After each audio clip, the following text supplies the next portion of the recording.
Tú entras de la puerta de la cárcel para adentro, tú estás en otro estado.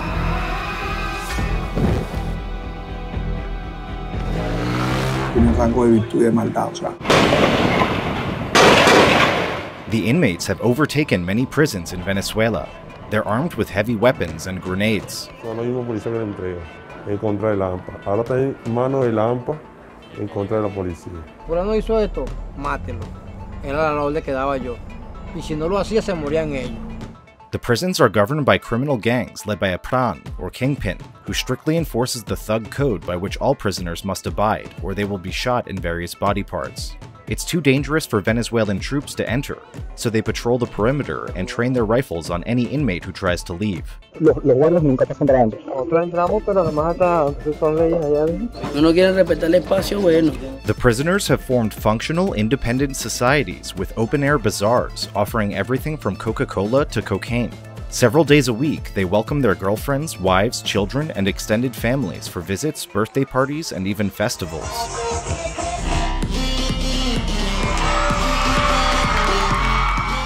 La Causa, a new documentary from 29-year-old filmmaker Andres Figueiredo Thompson, is a raw look at life inside what at the time of filming was the country's largest prison. The film explores the structure of its self-organized society, where dissenters and those deemed social radicals were treated harshly, and LGBT inmates were cast out and forced to live on the roof of a building. No. Figueiredo Thompson started capturing remarkable footage in the prison in 2010 as the socialist strongman president Hugo Chavez dismantled democratic institutions and seized control of private businesses. The year after Figueiredo Thompson began production on La Causa, Chavez declared his stepfather an enemy of the state, forcing his family to flee to the US. But he continued filming on return trips to Venezuela over the following 8 years. Senior year in high school was the first time I entered a prison. The experience was incredibly just overwhelming, you know, seeing inmates with weapons, with grenades, the smell, you know, seeing literally excrement coming from the walls, just the amount of, you know, open sewers everywhere, absolutely deplorable conditions. It felt almost like a war zone, like post-apocalyptic thing. To see the children, like children going in and out of the prison, the underbelly of crime in Venezuela, being around guns, being around crack, being, you know, that guy that was selling crack and cocaine with the baby in his arms.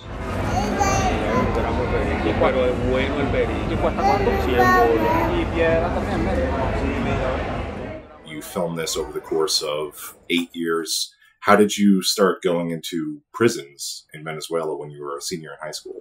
Yeah, I met this guy who's in the documentary, Gilbert Caro. He's the politician guy. Me and my brother had an NGO, and we used to build recreational parks in the slums. And he told me the story of when he was a kingpin, and how he had transformed himself. I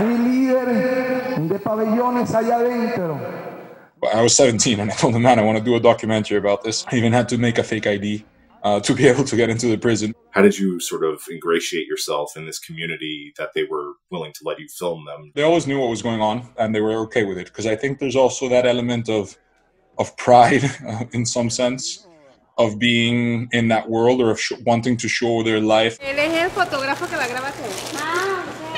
Explíquenme qué están haciendo aquí, pa. Bueno, aquí estamos rellenando las piñas. But it was really interesting to see inside the power vacuum that they had filled. Before these, you know, kingpins came to power, it used to be like no man's land. And there used to be a lot more bloodbaths. Prácticamente que nosotros tenemos armas aquí para por lo menos tener un control contra todo, ¿comprende?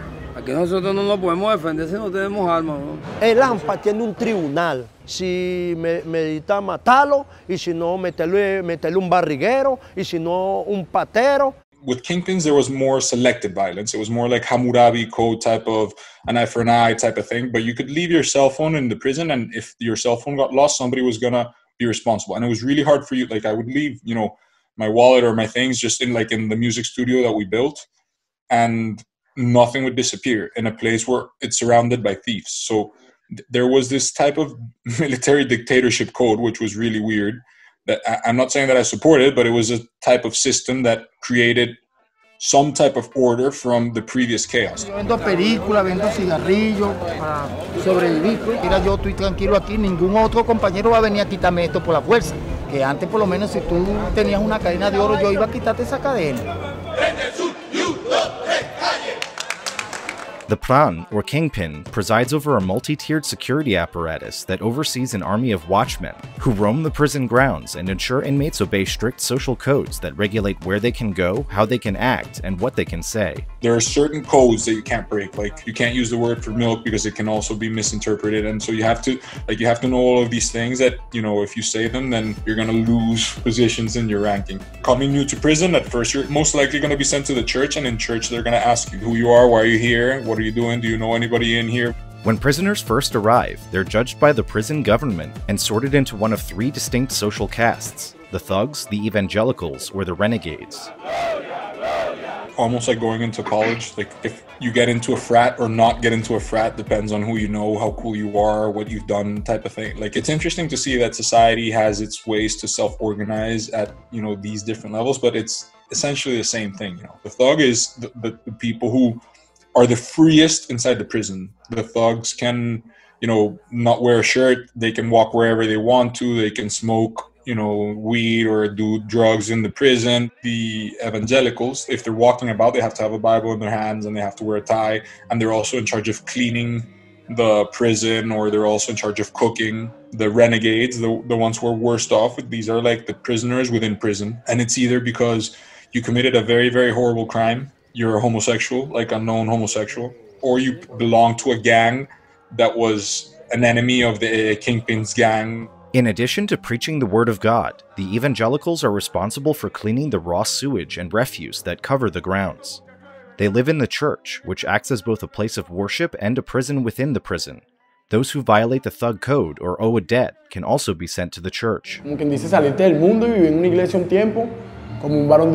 It's like your last warning type of punishment. If you're in the church and you're caught by the Kingpin doing something, you're either going to get shot in the hand or like corporal punishment some way, or you're going to be sent to the renegades, and that's where because you can't get out of that. Once you do that, any prison that you go to is what called, like, you have a stain that is not washable. You go to another prison or even the streets, everybody's going to know, no, that guy has a stain on him. Because you were giving the opportunity of the church to reform yourself, to no longer be in the world of evil and turn good. The prison's de facto government collects a general tax known as La Causa, or the cause, which it uses to purchase goods that come into the prison. If you behave, if you pay your causa, then nobody's going to mess with you. But if you're outspoken, if you do things wrong, if you're a mischief person, if you're a debtor, if you're like a bad person for the good living within the prison, then you're going to fare bad.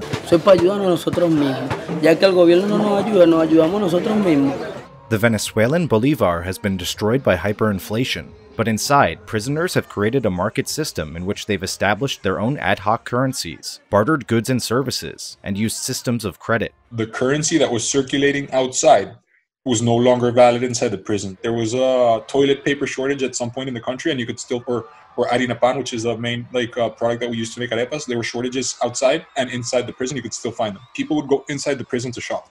Inmate-run restaurants inside the prison's walls provide an alternative to the food offered by the government. Like, there was this guy that I really enjoyed talking to, and it was the place that I always went to eat. He had his burger shop. His burgers were amazing. The prison food that the government gave him, it wasn't nearly enough, and it was all like just like rice and like soggy and well, I got amoebiasis, like amoebas, twice.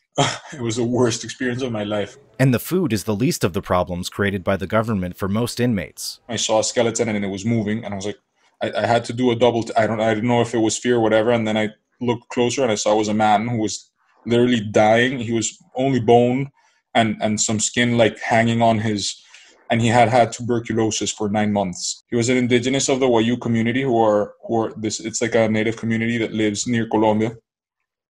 And he was there for stealing a watch, and he'd been in prison, I don't know, like 2 or 3 years. And supposedly, the day that we got there, me and Gilbert, was the day that the guy had his freedom. And we tried to take him to the hospital, and he just died the next day.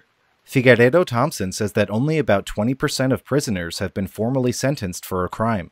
Others languish for years, awaiting trials that may never come. 4 años esperando la audiencia de juicio, la primera, y todavía no me ha subido. Si llevas 4 años aquí, ¿qué pasa cada vez que pides para que hagan? Aquí no voy a pedir. Adiós. Que no encontremos aquí prisioneros, sabemos que somos de lo bueno, tú sabes que somos de los sinceros, mero. You know, from the free convict group, they were 15, 12 of them hadn't been sentenced. And a lot of them just started admitting to sentence because then the time in prison would move faster. Imagine a system in which you have to declare yourself guilty, even if you're not, just so the thing moves faster. The prison population has exploded in recent years as the regime of Hugo Chávez's successor, Nicolás Maduro, has cracked down on mostly poor Venezuelans for alleged petty offenses. Esto se construyó en un principio para 800 personas y hay 8,000.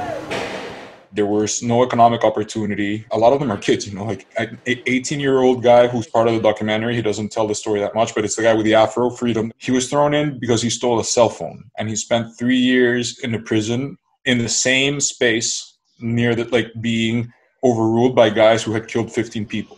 There's no maximum security prison, only for political prisons mostly. So obviously when you throw somebody into that type of position, what are you creating? This guy has to survive, and he has to pay the causa to these kingpins, and he has to find a way to make a living within this prison walls. You're essentially making him create networks of new crime and new ways in which to live. Las cárceles hoy en día son campos en donde reflejan la sociedad. No quiere decir que el 100% de la culpa sea del sistema, porque yo no te puedo decir que soy un santo, pero tampoco que andaba tampoco. When society doesn't pay attention to culture of rehabilitation, then that's gonna start to fester. Tú estás creando un monstruo. O sea, si te dan la libertad, mañana tú volverías a salir secuestrado. ¿Qué voy a hacer? ¿Qué voy a hacer? El mundo de la velocidad y la maldad. Mientras que tú trabajas, yo pienso cómo te rompo.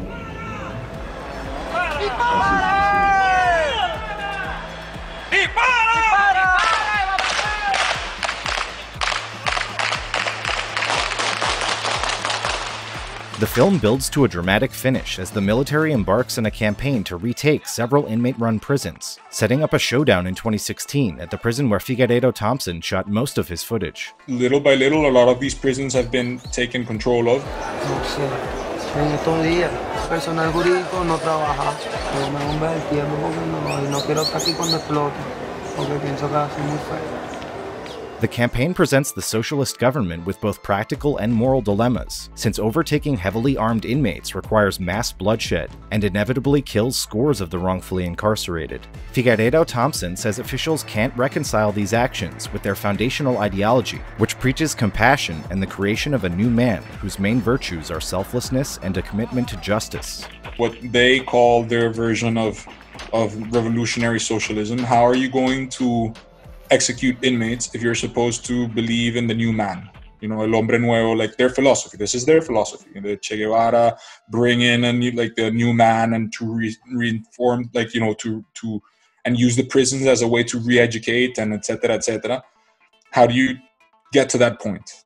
Venezuela's slide into authoritarianism is also deeply personal for Figueiredo Thompson and his family. His stepfather, Guillermo Zuluaga, led the last independent TV station in the country after Chávez seized most media outlets. He fought escalating government harassment for years as he exposed the vast human cost of the regime's policies. In 2010, Chávez finally had Zuluaga arrested. He had to leave the country because Chávez named him a political enemy of the revolution. My first year of university was in Venezuela.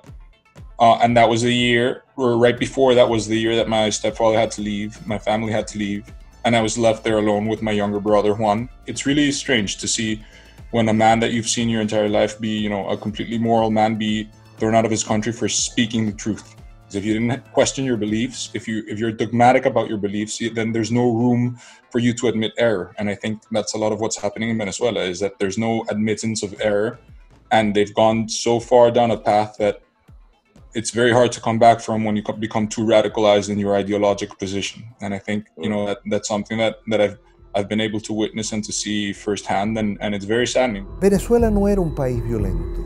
Pasó de ser un país no violento a estar entre los 5 países más violentos del mundo. Oye, mi hijo destrozado, sin cara, 70 disparos en el cuerpo.